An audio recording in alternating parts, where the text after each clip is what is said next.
हमारी में 8 फरवरी की सुबह तकरीबन ये सुबह के 5:53 हो रहे हैं और यानी कि 6 बजने वाले हैं और मैं सिद्दीकी बॉस के पास आया हुआ था। कैसे हैं? बिल्कुल ठीक है। कैसी? हम अभी यही बात कर रहे थे कि शहर के अंदर जो आगें लग रही हैं, आग लग रही है हर जगह, वो बुझ क्यों नहीं रही है और बहुत सारे मौजूद पे बात चल रही थी। तो बात होते होते आ गई गदागरी के ऊपर और रमज़ान की आमद है। तो ये बच्चा, मैं हमेशा इसको यहाँ देखता हूँ, इसके 4 भाई हैं। तुम लोग कितने भाई हो? 4 भाई। अच्छा, एक भाई तुम्हारा जो लंगड़ा के चलता है, जो लोग आते हैं खाना खाने, उनकी गाड़ी के सामने जाके गिर जाता है, तो वो एक्टिंग करता है गिरने की, खुद से तो नहीं गिरता ना। तो वो कितना एक दिन में कमाता है? 2000, 2500, 3000। और हफ्ते वाली रात में? हफ्ते की रात में कभी 3000, 4000, 5000। अच्छा, तुम्हारा हफ्ते की रात में कितना बन जाता है? मेरा कभी 2000, कभी 1000, कभी 800, कभी 700। अच्छा, हफ्ते की रात को ज्यादा बनता है, नॉर्मल रातों में ज्यादा बनता है? कभी कभार ज्यादा भी बन जाता है, हफ्ते की रात को कभी कभी ज्यादा बन जाता है मेरा। वैसे तुम नॉर्मल एक दिन में कितना कमा लेते हो? नॉर्मल हाँ, 500, 1000, 1200, 1000 से 1200 रुपए कमा लेते हो। और हफ्ते की रात को ये हो जाता है कितना? 2000। 2000। अच्छा, तुम्हारे सारे भाई हफ्ते की रात को कितना कितना कमाते हैं? तुम कमाते हो 2000, तुमसे बड़ा वाला कितना कमाता है? 3-4 हजार रुपये। और जो लंगड़ा वाला भाई है वो कितना कमाता है? 3-4 हजार रुपये। और उससे बड़ा वाला? उससे छोटा है एक छोटा है, वो कितना कमाता है? वो 500,000। वो तुमसे भी छोटा है। यानी तुम सब भाई मिलके हफ्ते वाली रात में 4000, 3000, 7000, 3000, 10,000 और तुम्हारे 2000, 12,000 कमाते हो। और अम्मी कितना कमाती हैं? अम्मी अलग से घरों का काम करती है। घरों का काम करती हैं अम्मी। अच्छा, तुम बता रहे हो अभी घर लिया है, किस इलाके में घर लिया तुम लोगों ने? मिल्लत टाउन में घर लिया है।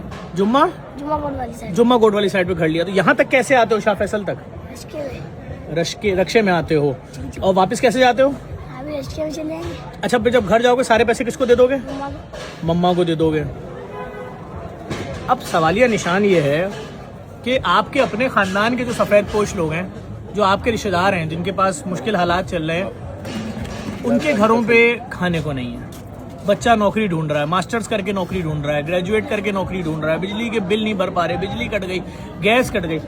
ये मैंने एक फकीर बच्चे से बात की। ये कितने अरसे से आपकी रेस्टोरेंट के आगे पीछे घूम रहे हैं? भाई ये सारे भाई तकरीबन जब से रेस्टोरेंट खुला है तब से यही है। सालों हो गया? हाँ, सालों हो गया। लेकिन ये इनका ये नहीं है, इनको आप तालीम तक कहोगे नहीं करेंगे। इनको लोग कर्ज खा के 1-1 किलो 1.5 किलो पुलाव देते हैं। 1.5 किलो पुलाव कितने का होता है? 1.5 किलो पुलाव 1,500 रुपए का है। और एक बंदा लेता है इस तरह, जैसे कोई अमीर आ जाए, कोई रईस आ जाए, जिसके दिल में कोई डर हो, अल्लाह माफ करे, कोई नशे में आ जाए, उसको तो वैसे ही लग रहा होता है कि मैं बेइंतहा गुनाहगार हूँ। तो ऐसे बांट रहे होते हैं कि जी इनको 2-2 किलो 3-3 किलो पुलाव दिला दो। और जो ये बोल रहा है मैं दिन में हफ्ते वाली रात 2000 और नॉर्मल दिनों में 500-1000 रुपए कमाता हूँ, सच है? झूठ बोल। फिर ये बहुत ज्यादा पैसा कमाता है इससे। ज्यादा कमाता है? हाँ, बिल्कुल। ये एक गाड़ी पे शीशे पे चढ़ जाते हैं तो ये 100 रुपए लिए बगैर नहीं उतरते। ये कैसी इसने अभी आपको वो उतना बताया है जितना जरूरी हो, लेकिन असल हकीकत ये है कि ये इससे बहुत ज्यादा पैसे कमाते हैं। ये आराम से हफ्ते की रात को 5,000, 6,000 रुपए एक बंदा कमाता है इनका, आराम से हफ्ते की रात को। मैं सिर्फ छोटी सी गुजारिश करूंगा, एक फैमिली है, उसके 4 मांगने वाले हैं। वो बच्चा खुद बैठ के बता रहा है कि मैं आराम से इतना कमाता हूँ, मेरा भाई इतना कमाता है, बड़ा भाई इतना कमाता है, छोटा भाई है वो इतना कमाता है, चूंकि छोटा है वो कम कमाता है। अगर एक फैमिली भीख मांग के दिन का कमा रही है 15,000 रुपए, 10 दिन का आप इसको खुद कैलकुलेट कर लीजिए, 1.5 लाख रुपए, महीने का 4.5 लाख रुपए भीख मांग के। तो उसके बाद अगर शहर से बच्चे अगवा हो रहे हैं और आप अपना सर पीट रहे हैं और मुंह पीट रहे हैं, हमारा बच्चा अगवा हो गया, मोहल्ले से बच्चा अगवा हो गया, तो हम आप मिल के इनको प्रमोट कर रहे हैं ना कि हाँ भाई ये धंधा तुम कामयाब करो, तुम्हें बच्चे चाहिए हमारे शहर के अगवा करो। आपका बच्चा यहाँ से अगवा होकर गुजरावाला में भीख मांग रहा है, गुजरावाला वाला बच्चा अगवा होकर कोयटा में भीख मांग रहा है। ये पूरी माफिया है। वो कह रहा है हमने घर ले लिया मिल्लत टाउन में, जुम्मा कोट के पास। किसने घर खरीद लिया? पूरा शहर तो कराची में रेंट पे रह रहा है। फकीर भीख मांग रहा है, कह रहा है हमने घर खरीद लिया है, हमें प्रॉब्लम नहीं है यार, रेंट पे ले लिया, जो भी ले लिया। उस बच्चे ने बोला हमने घर ले लिया मिल्लत टाउन में, यानी उससे पहले घर में नहीं थे, झुग्गी में थे। छोटी सी बात है, रमजान आ रहा है, जो भी आपके रिश्तेदार हैं, गिफ्ट के नाम पे उनके घर राशन भिजवा दो, उनके बच्चों को 1 महीने पहले ईदी के नाम पे पैसा दे दो। मैं फिर कह रहा हूँ, इस रमजान भी लाखों लोग ऐसे होंगे जो खाली पेट रोजा रखेंगे। इस माफिया का बाइकआउट करना है। ये जो गदागर हैं, ये जो पूरे पाकिस्तान से उतरेंगे यहाँ ट्रेनों में भर के, और दीगर शहरों में, कराची तो मरकज बन गया। कोई कहता है 20 लाख फकीर है, कोई बोलता है 40 लाख भिखारी हैं। कि कोई इनके इमोशनली चक्करों में नहीं आओ, खानदान में ढूंढो, बरादरी में ढूंढो, पुरानी बस्तियों में ढूंढो, मोहल्लों में ढूंढो, बहुत लोग मिल जाएंगे भाई।